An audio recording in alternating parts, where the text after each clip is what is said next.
Hello बच्चों, welcome back to brain builder coaching centre. मैं समिधा, आपकी बायो मेंटर। बच्चों, हम आईसीएससी के 10th के बायोलॉजी को रिवीजन कर रहे थे। अभी तक हमने 4 चैप्टर्स कंप्लीट कर लिए हैं।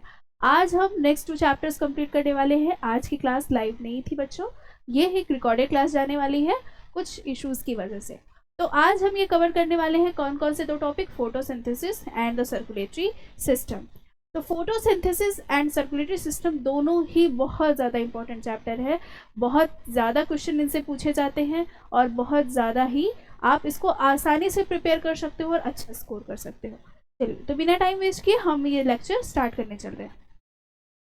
फर्स्ट ऑफ ऑल क्या पढ़ने वाले हैं कि what is photosynthesis and photosynthesis को कौन कौन लोग करते हैं, ये क्या कैसे ज़रूरी है। Plants are the autotrophic organism that synthesize their food through photosynthesis. तो सबसे ज़्यादा प्लांट्स, स्पेशली कौन, प्लांट्स। और भी कुछ ऑर्गेनिज्म हैं जो फोटोसिंथेसिस करते हैं, जैसे कि क्या हो गए, एल्गीज हो गई और कुछ ऑटोट्रॉपिक बैक्टीरियाज हो गए जो क्या करते हैं, फोटोसिंथेसिस करते हैं। They use light energy to convert carbon dioxide and water into glucose and oxygen. वो क्या यूज कर रहे हैं, कार्बन डाइऑक्साइड, सबसे basic raw material carbon dioxide and water, with the help of light they are converting light energy into chemical energy, जिससे वो क्या कर रहे हैं, फोटोसिंथेसिस अपना फूड बना रहे हैं। और क्या क्या बना रहे हैं, स्पेशली देखो अभी हमने कहा ना ग्लूकोज, जिनको वो बदल रहे हैं किसमें, केमिकल में, and oxygen as a by product. Photosynthesis is the process by which green plants convert light energy into chemical energy in the form of glucose. They are converting light energy in the form of sunlight and converting them into the chemical energy in the form of glucose with the help of what, with the help of chlorophyll. अब इनकी equation अगर हम लिखेंगे तो equation क्या है हमें पता है ना, चलिए देखते हैं। फिर भी रिवाइज हम कर रहे हैं तो हम इनकी इक्वेशन लिखेंगे C6 CO2 सबसे पहले, then 6H2O, 6 CO2 6H2O with the help of sunlight and chlorophyll they are making C6H12O6 and 6O2 and 6H2O। ठीक है, या 12:2 है, आई एम कंफ्यूजिंग, आप लोग चेक कर लेंगे। तो क्या बना रहे हैं, ये रिएक्शन है जो फोटोसिंथेसिस में यूज हो रही है, किसका यूज करके, CO2 का यूज करके, वाटर का यूज करके और sunlight and chlorophyll. They are making glucose C6H12O6, oxygen as a by product and थोड़े बहुत अमाउंट में वाटर। अब अगर मैं आपसे एक क्वेश्चन पूछूं कि क्या अगर मैं किसी भी, चलो मैं तुमको अगर क्या कर दूं कि ये CO2 और वाटर दे दूं और मैं तुमको सनलाइट दे दूं, तो क्या तुम फोटोसिंथेसिस कर सकते हो, बताओ कर सकते हो। इसका जवाब आप कमेंट में करेंगे कि हाँ मैम फोटोसिंथेसिस कर सकते हैं, and no ma'am we can not photosynthesise. अब अकर्स इन द क्लोरोप्लास्ट, कहाँ पे होती है, क्लोरोप्लास्ट में, mainly in the mesophyll cells of the leaves. Mesophyll cells of the leaves में क्या हो रही है, फोटोसिंथेसिस हो रही है। Next chlorophyll. अब हम किसके बारे में पढ़ने वाले हैं, क्लोरोफिल के बारे में, the vital plant pigment. Chlorophyll is a green pigment found in chloroplast. कहाँ पे मिल रहा है, क्लोरोप्लास्ट में, essential for capturing light energy. बच्चों एक चीज याद रखेंगे, क्लोरोप्लास्ट का जो ये डायग्राम है ये मोस्ट इंपॉर्टेंट डायग्राम है, कई बार आपके एग्जाम में पूछा जा चुका है क्लोरोप्लास्ट के डायग्राम को। Types of chlorophyll, chlorophyll A mainly pigment and chlorophyll B accessory pigment.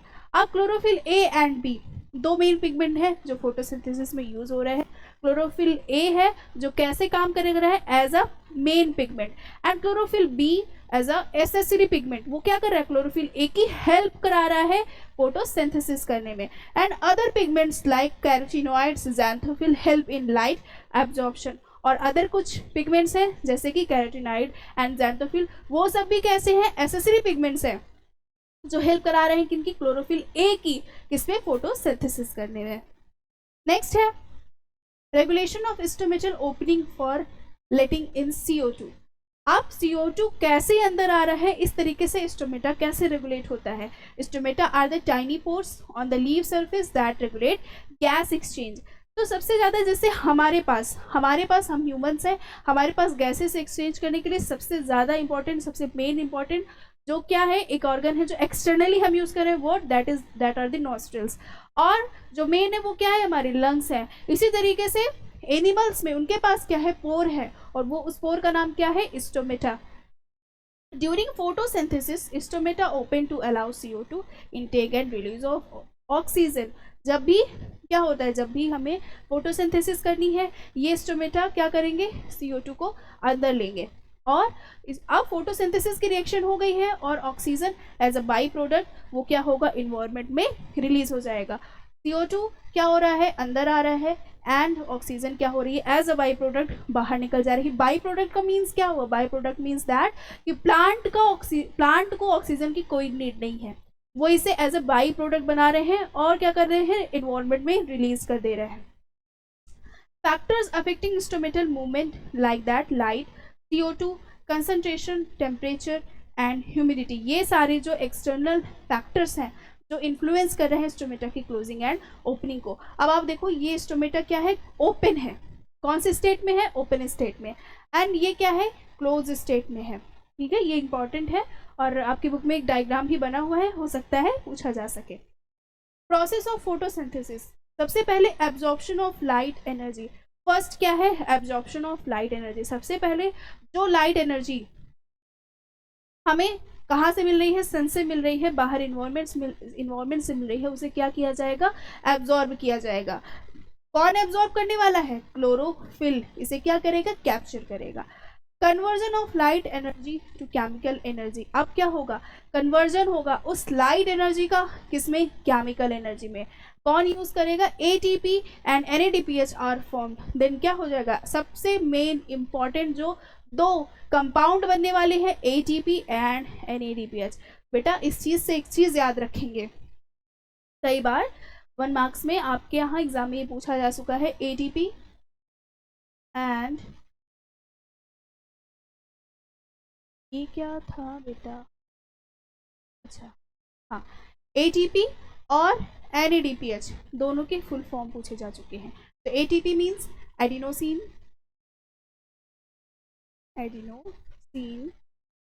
Triphosphate.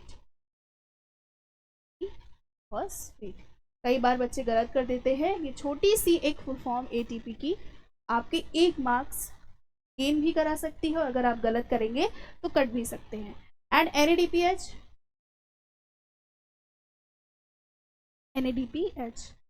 यही है ना, ये NADP भी होता है। तो क्या है, निकोटिनामाइड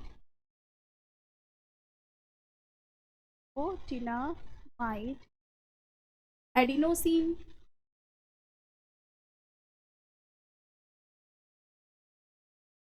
डाईफॉस्फेट।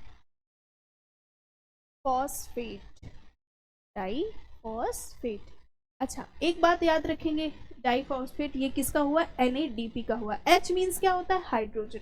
तो आप ये कर सकते हो, nicotinamide adenosine die hydrogen phosphate. अगर DH2 होगा तो ऐसे में क्या है, डाई हाइड्रोजन फॉस्फेट। क्या होगा, डाई हाइड्रोजन, मैम H तो बाद में है, बट हाँ बेटा di hydrogen phosphate.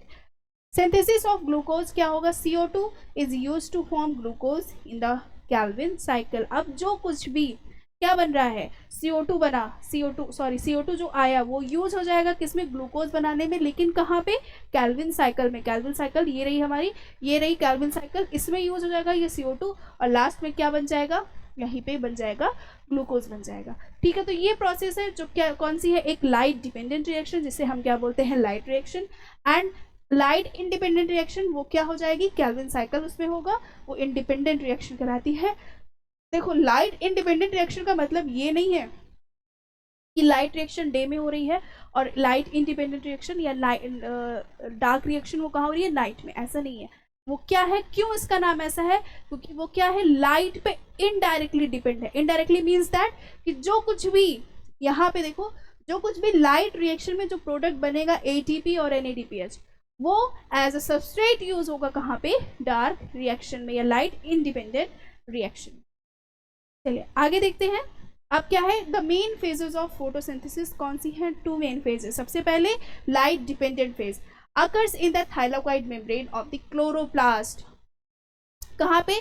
Thylakoid membrane of the chloroplast. या सिर्फ इतना भी याद रखो, थाइलाकोइड। बट स्पेसिफिकली लोकेशन वाले क्वेश्चन जो पूछे जाते हैं वहां पे क्या याद रखेंगे? Thylakoid membrane. Required sunlight water is split photolysis, यानी कि वाटर के स्प्लिट होने को हम क्या बोलेंगे? फोटोलिसिस। एंड क्या होगा? Producing oxygen, ATP and NADPH। तो इसके जो प्रोडक्ट्स हैं किसके? लाइट रिएक्शन के प्रोडक्ट्स क्या क्या है बच्चों? लाइट रिएक्शन के प्रोडक्ट क्या है? Oxygen, ATP and NADPH। अब एक क्वेश्चन ये होगा कि ma'am what is photolysis and what is the splitting of water? Splitting of water क्या है? फोटोलिसिस क्या है? देखो, फोटोलिसिस, फोटोलिसिस मीन्स फोटो मतलब लाइक दैट, क्या हो गया? लाइट हो गई, या आप कह सकते हो फोटोन कह सकते हैं। लाइट का जो पैकेट है ना, जो पैकेट होते हैं। अब उनकी lysis means that break down होना, ब्रेकिंग होना। लेकिन वो क्या कर रहे हैं? किसको ब्रेक कर रहे हैं? वाटर को ब्रेक कर रहे हैं। जैसे अब आप समझो, देखो ये वाटर है ना, वाटर। अब वाटर में क्या है? देखो हाइड्रोजन है एंड ऑक्सीजन है।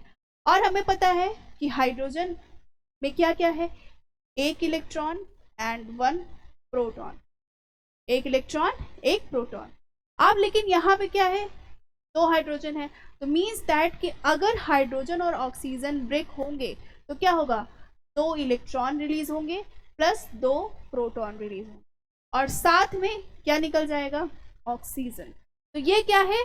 फोटोलिसिस ऑफ वाटर या स्प्लिटिंग ऑफ वाटर। ये क्यों हो रहा है? क्योंकि हमें क्या चाहिए? हमें रिक्वायरमेंट है किसकी? इलेक्ट्रॉन की और प्रोटॉन की। किसकी रिक्वायरमेंट है? इलेक्ट्रॉन की एंड प्रोटॉन की। तो इसलिए हम क्या करा रहे हैं? फोटोलिसिस करा रहे हैं with the help of sunlight. Next है लाइट इंडिपेंडेंट रिएक्शन, जिसे हम और क्या बोलते हैं? डार्क रिएक्शन, डार्क फेज बोलते हैं। Occurs in the stroma of the chloroplast. कहाँ पे हो रहा है? Stroma. Stroma uses ATP and NADPH to fix CO2 into glucose. Calvin cycle. अच्छा बच्चों, सबसे पहले एक क्वेश्चन ये है कि आप ये पढ़ तो रहे हो, बट मुझे डाउट है इस चीज़ में कि अगर आपको क्लोरोप्लास्ट का स्ट्रक्चर नहीं पता तो आप थाइलाकोइड एंड स्ट्रोमा नहीं समझ पाएंगे। इसके लिए चलो पहले हम इसका डायग्राम देख लेते हैं क्लोरोप्लास्ट का। जिनको पता है अच्छी बात है, वो ये पार्ट स्किप कर देंगे, लेकिन जिनको नहीं पता है वो ये चीज़ देखेंगे। ये रहा हमारा किसका स्ट्रक्चर? क्लोरोप्लास्ट का। ये एक क्लोरोप्लास्ट की outer membrane and it is inner membrane. ये रही इनर मेम्ब्रेन क्लोरोप्लास्ट। अब क्लोरोप्लास्ट में जैसे कि हम जनरली सेल में देखते हैं, यहाँ पे देख लो, ये क्या है? Outer membrane.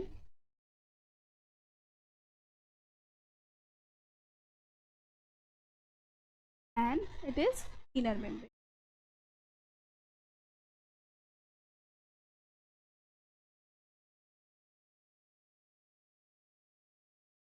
ये रही हमारी inner membrane, outer membrane, inner membrane. अब जैसे हम सेल में देखते हैं कि सेल के अंदर क्या होता है? साइटोप्लाज्म होता है। इसी तरीके से इस क्लोरोप्लास्ट के अंदर भी क्या है? एक फ्लूइड है, जिसे हम क्या बोलेंगे? इस स्पेस को हम क्या बोलने वाले हैं बच्चों? स्ट्रोमा। ये क्या है? याद रखेंगे, स्ट्रोमा। स्ट्रोमा अब समझ में आ गया ना? स्ट्रोमा का स्ट्रक्चर ये रहा हमारा। जो ये खाली स्पेस है वो क्या है? स्ट्रोमा है। अब इसी स्ट्रोमा में कुछ ऐसे स्ट्रक्चर्स हैं, क्वाइन जैसे स्ट्रक्चर।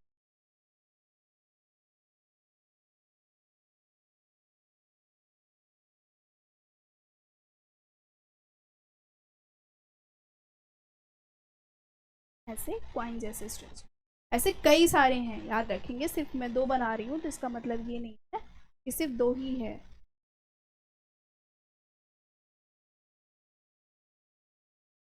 उसमें कनेक्टेड भी है कुछ।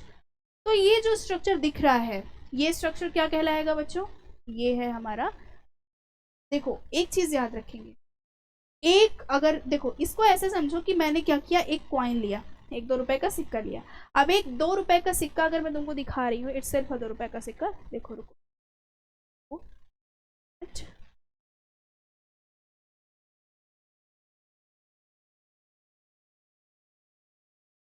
कोई नहीं। तो क्या हुआ कि अगर एक सिक्का, देखो ये एक कॉइन है, ठीक, मैंने इसे दिखाया, एक सिंगल कॉइन क्या हो जाएगा? Thylakoid, thylakoid, thylakoid. ठीक है, अब मैंने क्या किया, एक सिक्का लिया, उसके नीचे एक सिक्का और वैसे अरेंज करती गई, कुछ ऐसा स्ट्रक्चर दिखा। इस स्ट्रक्चर को हम क्या बोलेंगे, ग्रैनम। क्या बोलेंगे बच्चों, ग्रैनम। एक है तो ग्रैनम, और कई सारे हो जाएंगे तो वो क्या हो जाएगा, ग्रैना हो जाएगा। अब इस थाइलाक्वाइड भी क्या है, अगर मैं इस थाइलाक्वाइड को देखो ऐसे में दिखाऊं तो थाइलाक्वाइड में भी क्या है, it is a double membrane structure, और इसकी मेम्ब्रेन में क्या होगी, लाइट रिएक्शन। तो याद रखेंगे, देखो इसको याद करने के लिए एक चीज है, LGDS। LGDS means light reaction in grana. Light reaction in grana means यहाँ पे होगी ग्रैना में, या आप सीधा सीधा कह लो थाइलाक्वाइड की मेम्ब्रेन में। And the dark reaction in where, stroma in. ठीक है, तो ये पार्ट याद हो गया आपको। चलिए आगे देखते हैं। अब हम देखेंगे light dependent reaction and light independent reaction, इन दोनों की एक ओवरव्यू, एक चार्ट। ये आपके बुक का चार्ट है। इसमें क्या हो रहा है, सबसे पहले लाइट क्या हो रही है, वाटर को तोड़ रही है, किसमें देखो, ऑक्सीजन में, प्रोटॉन में एंड इलेक्ट्रॉन। अब वो ऑक्सीजन हो गया, आउट हो गया, ठीक है, एज अ बाई प्रोडक्ट। अब क्या हुआ, इलेक्ट्रॉन एंड प्रोटॉन, इलेक्ट्रॉन का क्या हो रहा है, इलेक्ट्रॉन यूज हो रहा है एटीपी बनाने में, and electron release, and ADP को भी कन्वर्ट करने में, एंड फॉस्फेट को कन्वर्ट करने में, मतलब एडीपी और फॉस्फेट मिलकर क्या बना रहे हैं, एटीपी और इलेक्ट्रॉन। एंड आफ्टर दैट यही इलेक्ट्रॉन यूज हो रहा है किसमें, एटीपी को एनएडीपीएच में बदलने के लिए, और वही आगे क्या होगा, ग्लूकोज में, ग्लूकोज को कन्वर्ट करेगा किसमें, स्टार्च में कन्वर्ट करेगा, और वही इसकी मदद से कार्बन डाइऑक्साइड, मतलब यहाँ पे जरूरी है प्रोटॉन, देन कन्वर्ट हो जाएगा ग्लूकोज में। और अब यही प्रोटॉन फिर से अगेन देखो, तो ये क्या हो गया, ये light dependent and light independent reaction कैसे कनेक्टेड है, आपको समझ में आ रहा होगा कि ये डायरेक्टली लाइट पे नहीं, बट लाइट के प्रोडक्ट पे डिपेंड कर रही है। ठीक है, next, adaptations in leaves for photosynthesis. तो लीव्स के अंदर क्या क्या एडॉप्टेशन होनी चाहिए एक प्रॉपर फोटोसिंथेसिस के लिए। सबसे पहले large surface area to capture more sunlight, क्योंकि हमारे पास एक लार्ज सरफेस एरिया होना चाहिए, तभी हम ज़्यादा से ज़्यादा क्या करेंगे, फोटोसिंथेसिस को कैप्चर कर सकते हैं। Next, presence of numerous chloroplast, क्योंकि जितना क्लोरोप्लास्ट होगा उतना ही ज़्यादा क्या होगा, CO2 अंदर आएगी, और CO2 जब तक नहीं होगी तब तक क्या होगा, फोटोसिंथेसिस पॉसिबल ही नहीं है। फिर thin structure of easy diffusion of gases, क्योंकि एक थिन स्ट्रक्चर, एक पतला सा स्ट्रक्चर, एक पतली सी मेम्ब्रेन होनी चाहिए, तभी हम प्रॉपर डिफ्यूजन कर सकते हैं सेल के अंदर भी और बाहर से अंदर भी। स्टोमेटा फॉर गैस एक्सचेंज, एक स्टोमेटाज प्रॉपर होनी चाहिए जिससे हम गैसेस एक्सचेंज अच्छे से कर सकते। And result of the product of the photosynthesis, अब हमारे पास ऐसे एंड रिजल्ट्स क्या क्या हैं जो फोटोसिंथेसिस से हमको मिले हैं। सबसे पहले क्या है, ग्लूकोज यूज्ड फॉर एनर्जी और stored as a starch. Important thing है, एक इंपॉर्टेंट पॉइंट यहाँ से क्या है कि प्लांट्स अपना फूड किस फॉर्म में स्टोर करते हैं, स्टार्च के फॉर्म में स्टोर करते हैं। Oxygen release into the atmosphere, oxygen क्या है, रिलीज हो रही है एटमॉस्फेयर में as a by product. And water, some water is reused while the excess is lost through transpiration, यानी जो कुछ भी वाटर है वो प्लांट यूज कर ले रहा है, और जो एक्सेस में है वो क्या हो रहा है, ट्रांसपीरेशन की मदद से, हेल्प से वो बाहर रिलीज आउट कर दिया जा रहा है। फैक्टर्स अफेक्टिंग फोटोसिंथेसिस, सबसे पहले क्या है, लाइट की intensity. Light intensity, higher light intensity increases the rate. Higher light intensity means that कि अगर सनलाइट ज़्यादा मिल रही है तो फोटोसिंथेसिस बहुत ज़्यादा होगी। Carbon dioxide concentration, higher CO2 level enhance photosynthesis, means that कि CO2 का लेवल जो होगा वो हायर होगा, तो फोटोसिंथेसिस भी क्या होने वाली है, हायर होने वाली है।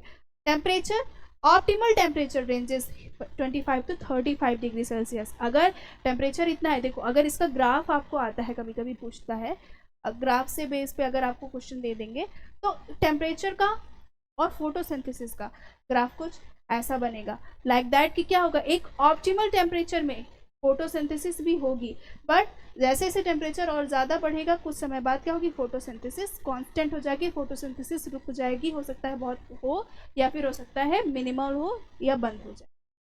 Water availability, lack of water reduces photosynthesis, water अगर कम होगा तो फोटोसिंथेसिस नहीं होगी या कम होगी। नेक्स्ट है एक्सपेरिमेंट्स। अब इस चैप्टर में कुछ एक्सपेरिमेंट्स हैं जो फोटोसिंथेसिस से रिलेटेड हैं। फर्स्ट एक्सपेरिमेंट क्या है, to test a leaf for starch. सबसे पहला टेस्ट क्या है, आयोडीन का टेस्ट है। To test the presence of starch in a leaf, यानी हम ये टेस्ट क्यों कर रहे हैं, हम ये टेस्ट स्टार्च की प्रेजेंस को देखने के लिए ये टेस्ट हम कर रहे हैं। प्रोसीजर्स क्या है, boil the leaf in a water to kill it. सबसे पहले हम लीफ को क्या करने वाले हैं, बॉयल करने वाले हैं वाटर में, जिससे क्या होगा कि इनके सेल्स को हमें क्या करना है, किल करना है। Boil alcohol to remove chlorophyll, अब हम इसे क्या करेंगे, एल्कोहल में बॉयल करेंगे जिससे कि क्लोरोफिल क्या हो जाए, रिमूव हो जाए। Next, rinse with warm water to soften it, अब हम क्या करेंगे, इसको वार्म वाटर से रिंस करेंगे और जिससे कि वो लीव्स क्या हो जाएंगी, सॉफ्ट हो जाएंगी। Add iodine solution, blue black colour indicates starch, अब हम आयोडीन के सोल्यूशन को यहाँ पे ड्रॉप करेंगे। अब क्या होगा, blue and black colour indicate करेगा कि यहाँ पे क्या था, स्टार्च प्रेजेंट था। Photosynthesis has occurred if starch is present, मतलब कि ये इंडिकेट ये कर रहा है अगर आयोडीन है, अगर आयोडीन उस लीफ में है तो मीन्स दैट कि क्या होगा, वो कलर चेंज हो जाएगा किसमें, ब्लू और ब्लैक कलर में। और अगर ब्लू और ब्लैक कलर चेंज हो रहा है तो इसका मतलब क्या है कि स्टार्च तो था, अदरवाइज वो आयोडीन टेस्ट पॉजिटिव नहीं होता। Next, to show that chlorophyll necessary for the photosynthesis, अब हम ये देखने वाले हैं कि क्लोरोफिल नेसेसरी है फोटोसिंथेसिस के लिए। To prove photosynthesis occurs only in green plants, procedure क्या है, यूज अ वेरीगेटेड या variegated leaf with green and non green areas. देखो वेरीजेटेड लीफ क्या होती है, वो लीफ होती है जहाँ पे क्या होता है, कुछ ऐसा स्ट्रक्चर जहाँ पे पैचेस में ग्रीन येलो ग्रीन येलो ऐसे हमें दिखाई देते हैं, कलर दिखाई देते हैं, वो क्या होती है, वेरीजेटेड लीफ होती है।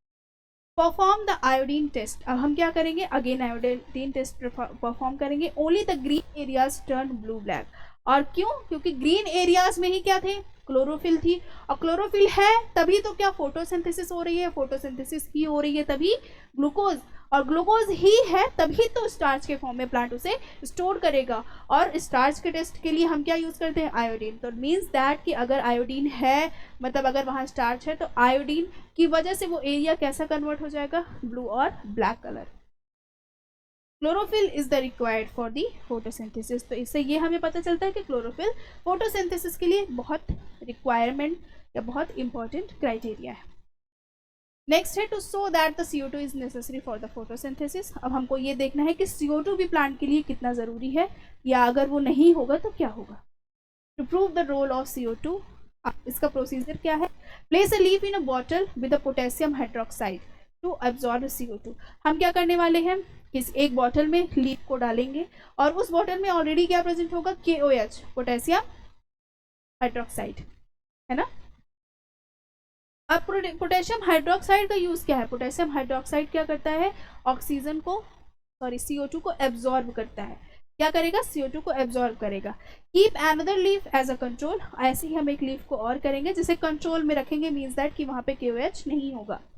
Expose both leaves to sunlight perform the iodine test, अब हम क्या करेंगे, इन दोनों प्लांट को जिनमें हम एक तो KOH रख रहा था दूसरे में हमने नहीं रखा था, उन दोनों को सनलाइट में एक्सपोज कराएंगे और आफ्टर सम टाइम हम सेम वही आयोडीन टेस्ट को फॉलो करेंगे। और अब जब हम देखेंगे कि leaf deprived of CO2 does not turn blue black, अब हमने ये देखा कि जहाँ पे CO2 नहीं था वो लीफ ब्लू और ब्लैक कलर में टर्न नहीं हुई, मीन्स दैट कि वहाँ पे फोटोसिंथेसिस ही नहीं हुई, और फोटोसिंथेसिस नहीं हुई है मीन्स दैट कि वहाँ पे स्टार्च एब्सेंट है। तो इससे क्या प्रूफ होता है कि CO2 is essential for the photosynthesis, कि CO2 ही उतना ही इम्पॉर्टेंट है photosynthesis. Next, to show that oxygen is produced during photosynthesis, अब हम ये देखने वाले हैं कि ऑक्सीजन प्रोड्यूस्ड हो रहा है फोटोसिंथेसिस की ड्यूरेशन में। To prove oxygen is a by product of the photosynthesis, हमें ये देखना है कि ऑक्सीजन रिलीज हो रहा है एज अ बाई प्रोडक्ट, हमें उसके लिए एक एक्सपेरिमेंट परफॉर्म करना था। Place N aquatic plant, hydrilla, क्या है हाइड्रिला, एक एक्वेटिक प्लांट है, या ये सीधा सीधा ये कहो एक एल्गी है। In a water, cover it with an inverted funnel and test tube filled with water. हम क्या करेंगे, इसे कवर कर देंगे एक इन्वर्टेड फनल से। एक्सपोजेस टू सनलाइट, सनलाइट के में एक्सपोज कराया। Observe gas bubbles collected at the top of the test tube. अब हम ये देखेंगे कि इस टेस्ट ट्यूब के टॉप पे हमें कुछ गैस बबल्स दिखाई दे रहे हैं।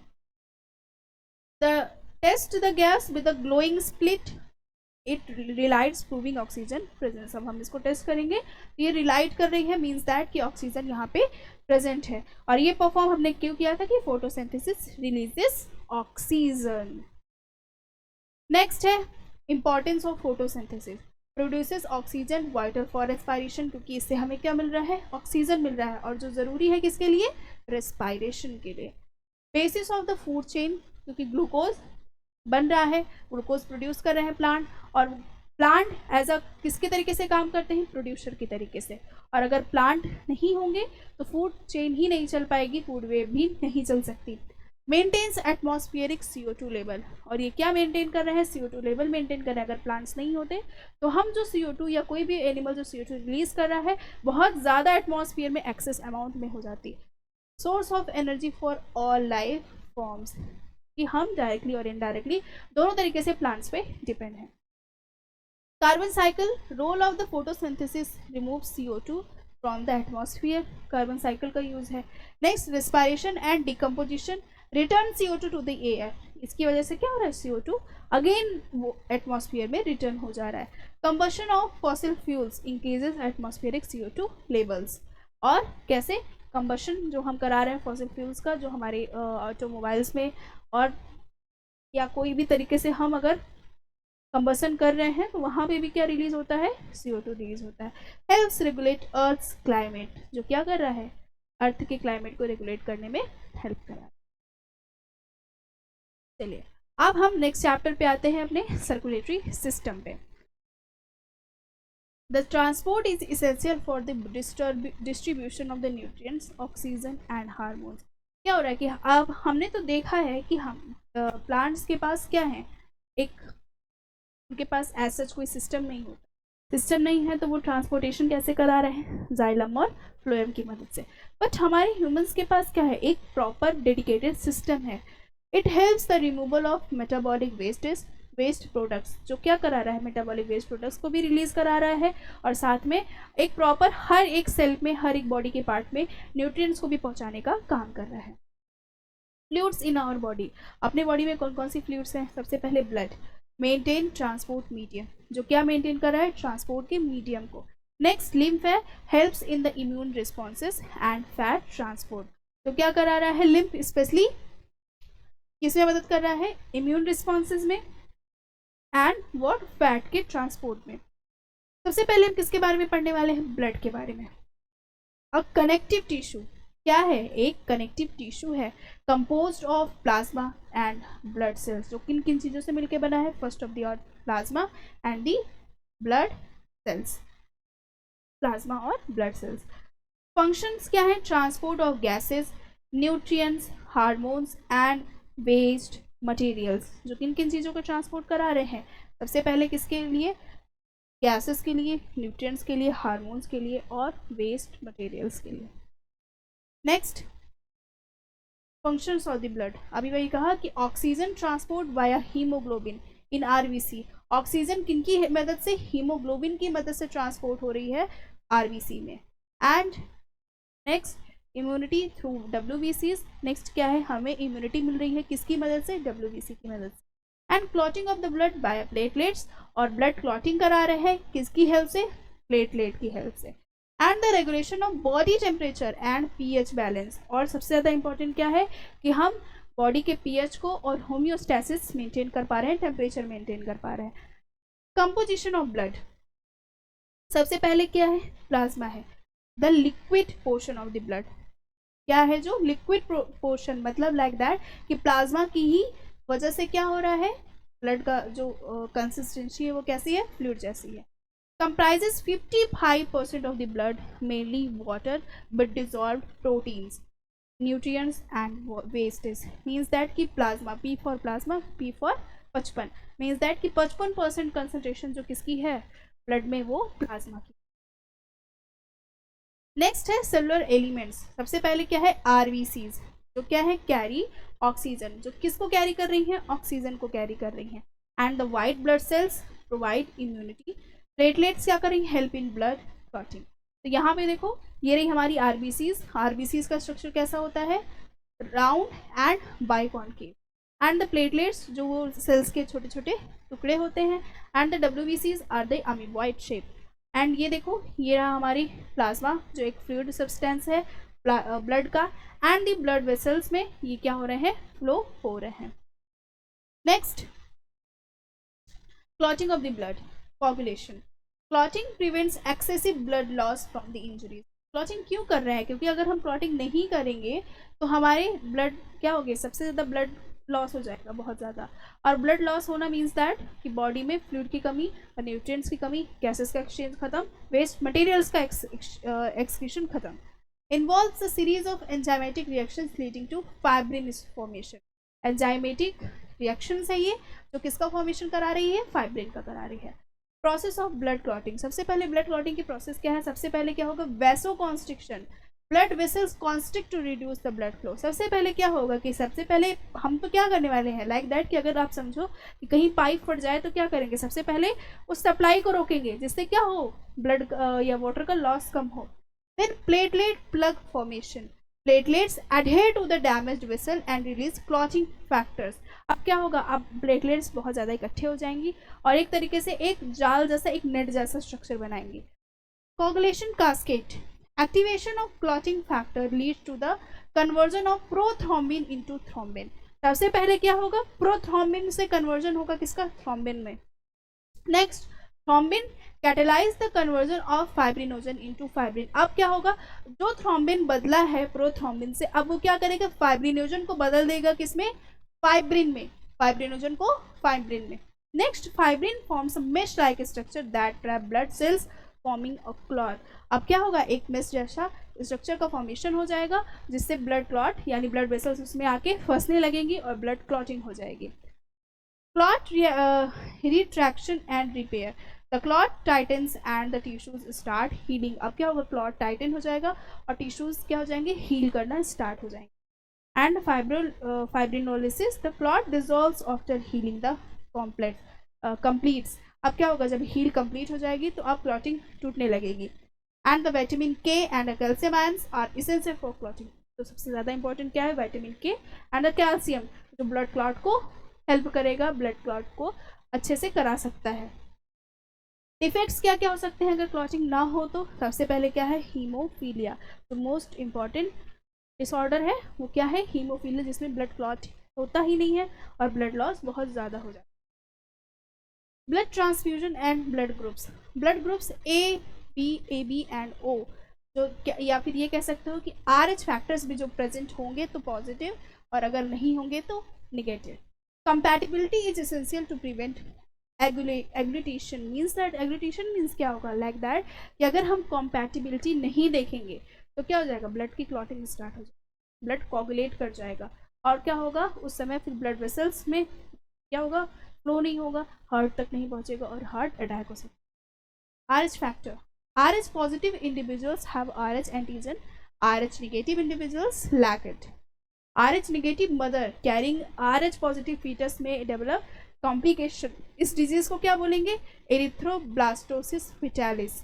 मतलब क्या हुआ, देखो ये डिजीज है व्हेन क्या होगा कि अगर कोई भी बेबी है वो क्या होगा, उसकी मदर अगर RH क्या है, RH positive, sorry RH negative mother है बट फीटस क्या है, RH पॉजिटिव है, तो इस केस में क्या हो जाएगी disease, erythroblastosis fetalis. Means that कि first baby will be normal, लेकिन इसके बाद क्या होगा, नेक्स्ट जो आने वाले बेबीज होंगे वो क्या हो जाएंगे, उनकी ऑलरेडी या प्री मेच्योर डेथ हो जाएगी।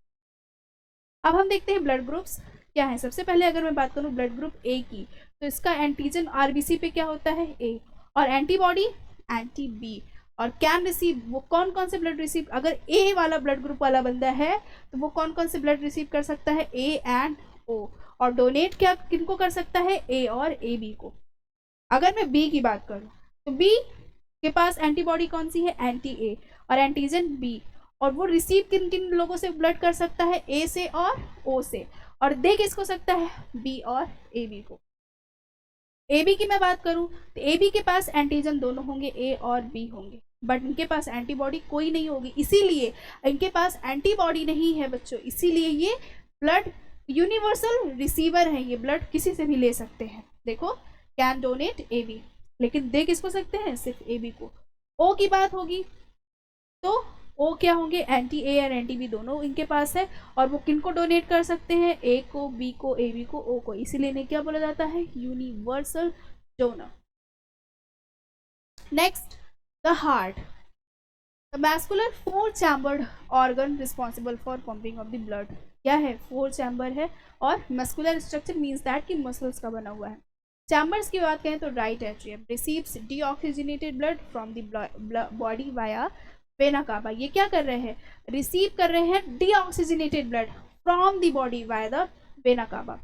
And the right ventricle pumps deoxygenated blood to the lungs via the pulmonary artery। ये क्या कर रहे हैं, डीऑक्सीजनेटेड ब्लड को पंप कर रहे हैं, ठीक है, कहाँ पे, to the lungs via pulmonary artery। Left atrium receives oxygenated blood from the lungs via the pulmonary vein and the left ventricle pumps oxygenated blood to the body via the aorta।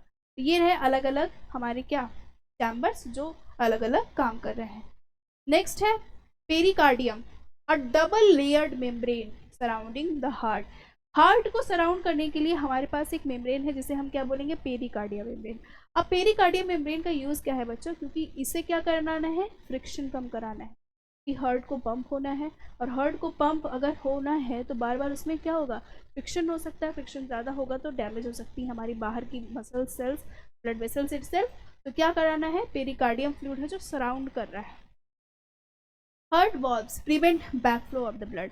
Heart की valves जो है वो क्या कर रही हैं, देखो ये वॉल्व और ये वॉल्व, ये क्या कर रही है, यहाँ भी है, तो ये सब क्या कर रही है, बैक फ्लो को प्रिवेंट करा रही है, यानी कि एक बार अगर ब्लड आ गया तो वो वापस नहीं जा सकता। सबसे पहले tricuspid valve between the right atrium and the right ventricle. सबसे पहले क्या है, देखो यहाँ पे कौन सी, ये वॉल्व कौन सी है, bicuspid valve. Then tricuspid, bicuspid valve को हम क्या बोलते हैं, mitral valve between the left atrium and the left ventricle. तो कहाँ पे है, left atrium and left ventricle के पास कौन सी है, bicuspid, and the right atrium, right ventricle के बीच में कौन सी है, tricuspid. Pulmonary valve between the right ventricle and the pulmonary artery, and aortic valve between the left ventricle and the aorta। अब हम बात करेंगे blood supply to the heart को। Coronary artery supply oxygenated blood to the heart muscles, क्योंकि अब देखो सिर्फ इसको भी तो जरूरत है ना बच्चों ब्लड की, तो उनको कौन ब्लड देगा, कोरोनरी आर्टरीज देंगी। नेक्स्ट है, ये रहा हमारा देखो वॉल्व का फ्लो। सबसे पहले क्या होगा, लंग से ब्लड जा रहा है किनकी मदद से, पल्मोनरी आर्टरी की मदद से, कहाँ पे, राइट वेंट्रिकल में। आफ्टर दैट बॉडी से ब्लड डीऑक्सीजनेटेड कहाँ आ रहा है, राइट एट्रियम में। अब वीन्स की मदद से, राइट एट्रियम से वेन्स की मदद से ब्लड कहाँ गया, देखो इधर बॉडी से होते हुए सबसे पहले लेफ्ट वेंट्रिकल, एंड देन यहाँ से गया लंग्स से होते हुए पल्मोनरी वेन की मदद से लेफ्ट एट्रियम। नेक्स्ट है blood vessels entering and leaving the heart. सबसे पहले arteries carry oxygenated blood away from the heart, away, a for artery, a for away from the heart. Veins क्या है, return deoxygenated blood to the heart, वो क्या कर रही है, return करा रही है ब्लड को, कहाँ से, deoxygenated blood from the heart. Capillaries facilitate exchange of gases and nutrients. आप या तो एक तरीके से ये समझ सकते हो कि कैपिलरीज क्या कर रही हैं, इन दोनों को कनेक्शन को बना रही हैं, वो एक्सचेंज करा रही हैं ऑक्सीजनेटेड एंड डीऑक्सीजनेटेड ब्लड को from the tissues to the heart. And the valves regulated the flow of the blood in a single direction, और वॉल्व्स क्या कर रही हैं, रेगुलेट कर रही हैं क्योंकि एक ही डायरेक्शन में ब्लड को हमें फ्लो कराना है। And prevent back flow ensuring unidirectional, और वो बैक फ्लो को प्रिवेंट कर रही हैं।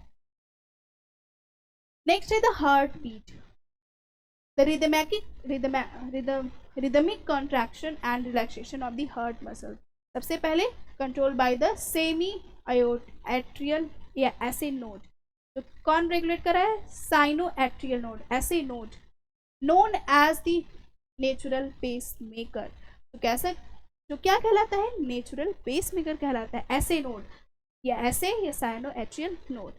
Of the heart, phases of the heart beat, सबसे पहले सिस्टोल, जो क्या होगा? Contraction phase, the ventricles contract pumping blood to the lungs and body.